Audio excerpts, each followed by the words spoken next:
Eto, may bago na naman akong plancha na gagamitin. Same brand, Philips. At almost the same design sa luma ko na plancha. So, ayan yung plate niya. At ito naman yung luma. Ayan.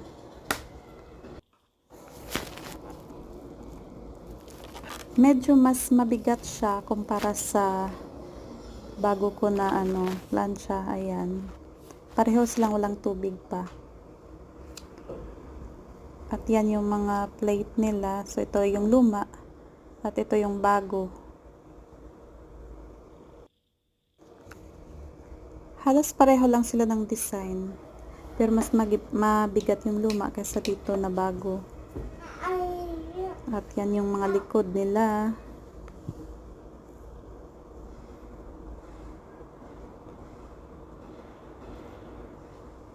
Yan yung lagayan ng tubig.